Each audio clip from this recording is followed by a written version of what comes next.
Hey guys, Popular Mechanic here. Today the Akimbo came to my door. I've been waiting for this thing for like 4 years.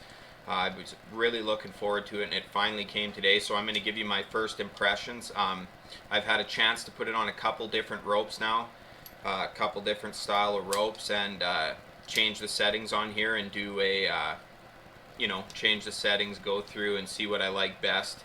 So at least I'll have something to tell you guys. But we'll start with the box it comes in. So you get this box. It's got some instructions in here that tells you what ropes work best with the device. So here it is, the box. Pretty cool actually. One of the nicer boxes I've got a device in, that's for sure. Little pyramid shape there. Alright, so here's the Akimbo.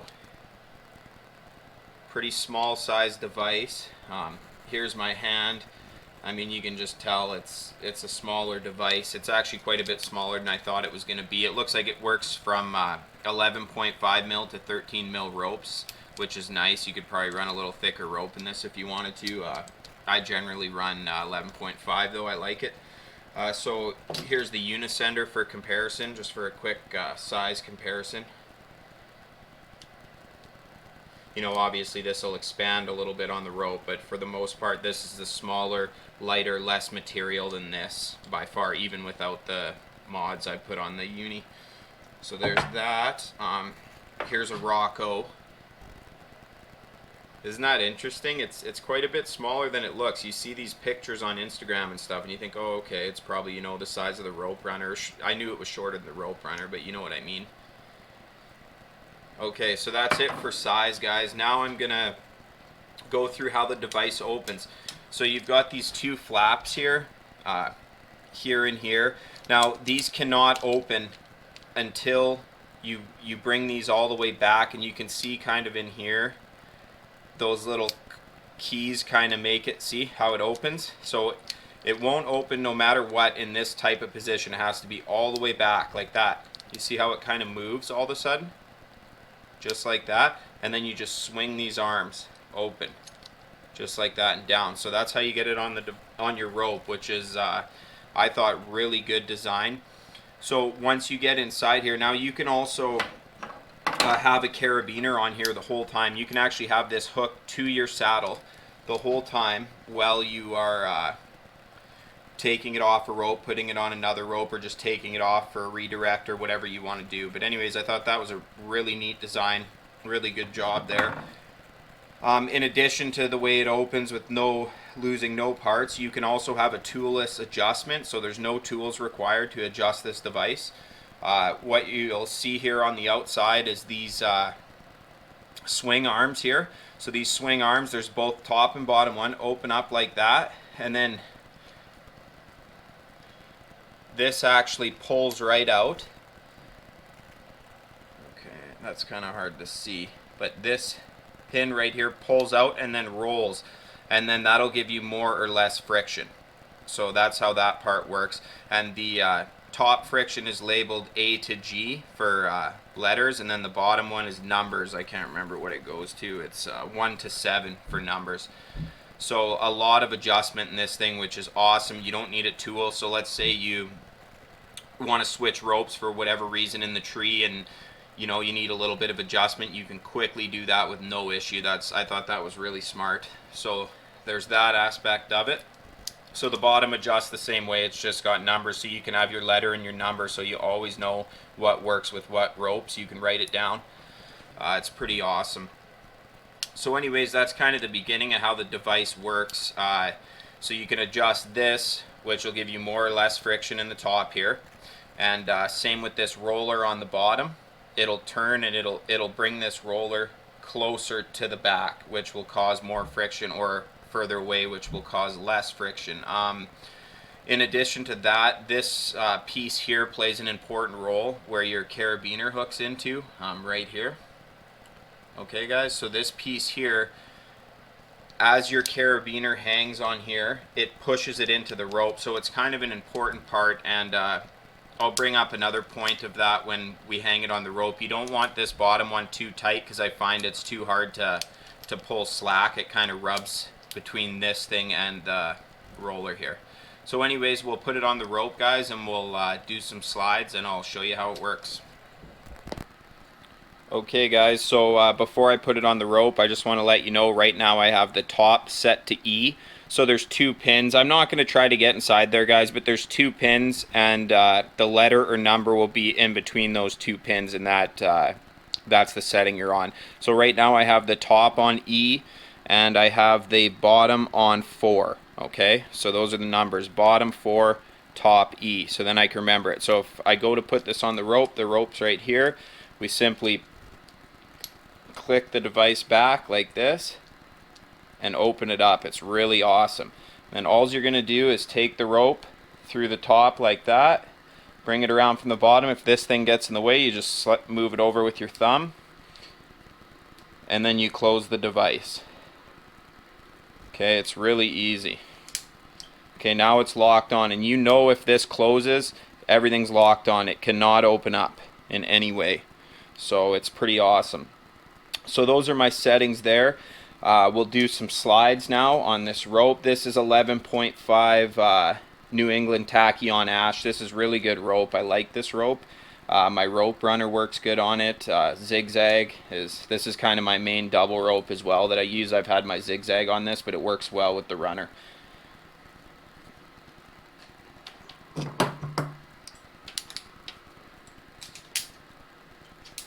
So I like using a captive carabiner with these as well, just to prevent side loading and things like that. Other guys have used pieces of rubber or whatever you want to do to save money.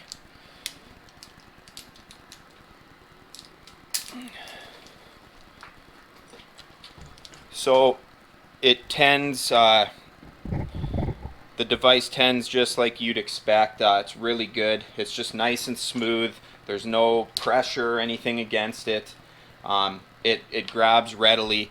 Now, one thing about these devices though, the Rope Runner 2, when I first got it, it does take some time to break in. Guys have been complaining, oh, it's hard to push down on it. Well, it's not. Like my Rope Runner, it was a little stiff at first until I broke it in, right? You got to burn a little bit of that aluminum away. And I think especially this bottom plate here needs to be worn in. And once that happens, it'll be really smooth. So anyways, it tends nice. Here's your point for tending with rope walking. It's pretty good. I mean, it works, right?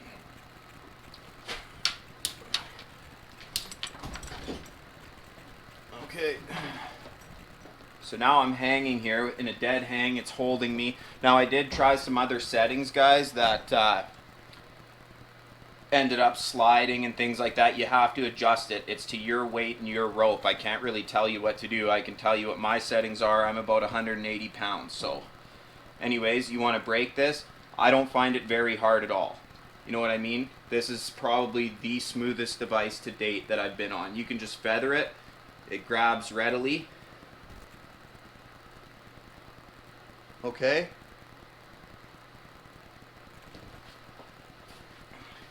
So it reminds me a lot of the Rope Runner, which I was hoping it would, because it's basically just like it, but it's a lot smaller and I would say better designed. I still love my Rope Runner and will use it, but I mean, I'm gonna use the shit out of this thing this season. So another thing with these full mechanical SRT devices, now if you guys know about the Unisender, it grabs instantly. Okay, that's what the Unisender does no matter what you're doing, but because of that, it's also not smooth, and you can't do jumps and land smoothly. I mean, unless you have a lot of practice with it. So what happens with this one is if you bomb, I'll try to get it on camera here, but if you bomb really fast and let go, there's going to be some level of creep, which is fine. It's just something you have to get used to. My Rope Runner still does that to this day, and it's actually nice because you're not shock loading your anchor point or whatever if you go too fast, but this is just really smooth. Okay, I'll take her to the top now as high as I can, then come down. Might have to slow it down for you guys and edit.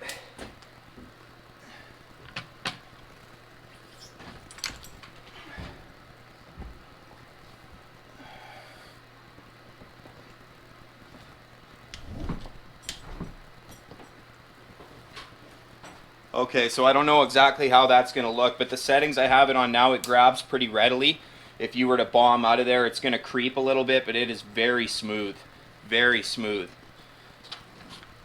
I love it actually. I really like it. This might become my favorite.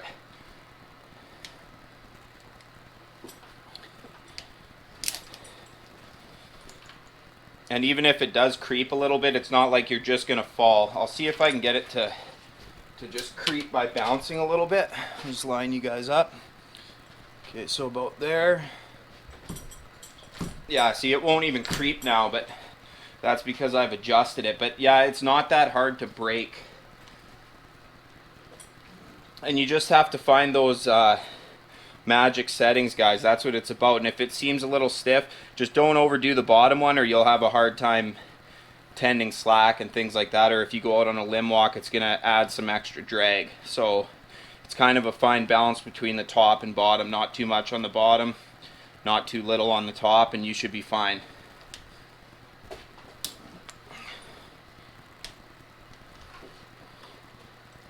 So anyways, I mean, obviously I can't try it in a tree right now. It's freezing outside, but I just wanted to show you guys that it does work. It works well. It's really smooth. Like I noticed with the rope runner, which I got really used to, so I love it. But with the rope runner, I noticed you can collapse it faster than you can collapse this thing. Like you'll go down pretty quick on this, but it's more controlled in a sense.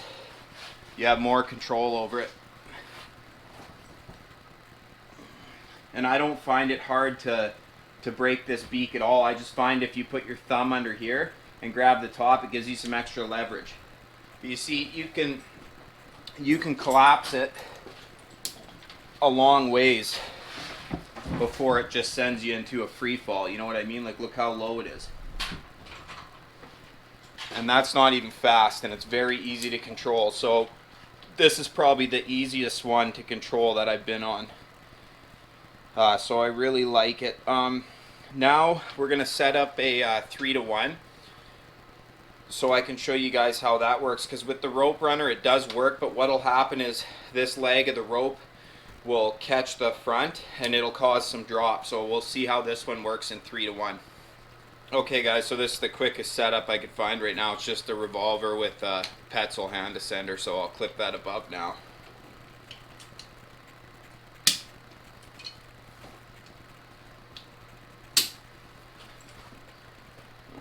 Just turn you guys a bit. So I'm going to get into a dead hang here. Okay, so now I have it set up 3-to-1, so for whatever reason you'd want to do this coming back from a steep limb walk, or you just want to use your hands for a bit to get up a small area. So here we go, 3-to-1 with the Akimbo.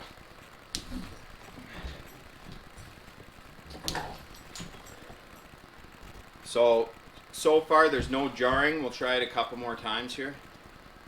Yeah, I can't believe how smooth this thing is, guys. It is well worth the money. This is the best thing I've seen. So even if I pull up quick and let it down, it holds me. It grabs readily. You don't have to worry about that. So it works good with 3-to-1, which is excellent.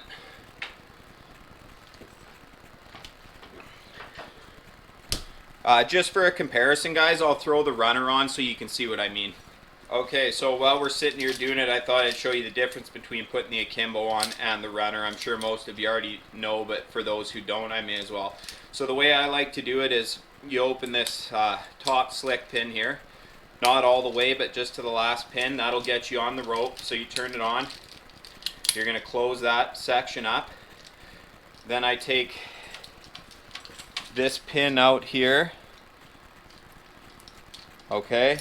That's got a captive thing on it so you don't lose it. You're going to put it here, close that up, and then finally you're going to do your bottom, which works with the carabiner. So that's how you're going to hold that on. So it actually goes on pretty fast, guys. If I'm not doing it for the camera and I'm just doing it right in front of me, I can get it on there in no time flat. I don't see that as being a huge issue until you're up in the tree. So yeah, I mean, the runner tends beautifully. It's a good device. And I still really like it. I'm smooth as can be with it. Yeah, I think it's really good. It sits quite a bit higher on the rope though as well too, right? If you're working close to things. But it's great for spar work. You don't have to worry about that on spar work. Okay, so let's do the 3 to 1 so I can show you guys what I mean.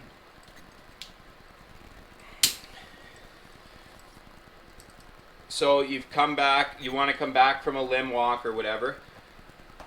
Just lower it to here so it holds fine. You see how it collapses the device like this? So if I see how it just lets me down kind of. Now if you let go instantly, it will open up. I'll show you. Okay.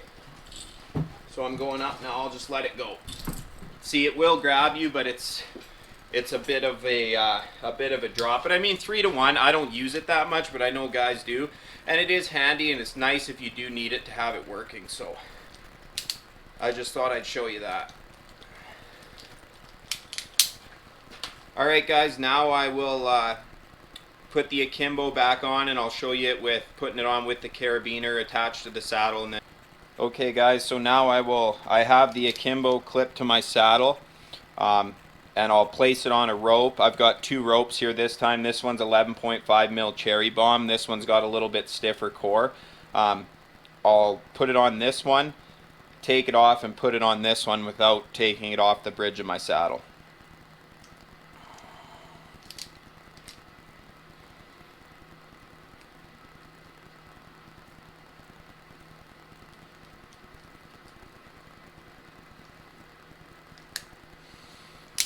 There, so I've got it on. I didn't even have to unclip it from my saddle, which is nice. So I go around, do my work, and now I want to switch to this line for whatever reason. So you'll have to put some slack in the device, lanyard in. Okay, and you just, same thing as when you open it normally. You just bring it to that point. Take it off. Okay, now you're ready to connect to the next rope. So you'll take this section of rope, put it through. Now I'll probably get faster at this as time goes on, guys, but it's just one of them things. Okay, so that didn't take long at all, and I mean, I'm a complete noob. This is like the first night I've played with it, so I mean, if I can do it, anybody can do it. So now I'm switched over to this line. Let's see, now that we're set up, how it acts on this rope with the same settings.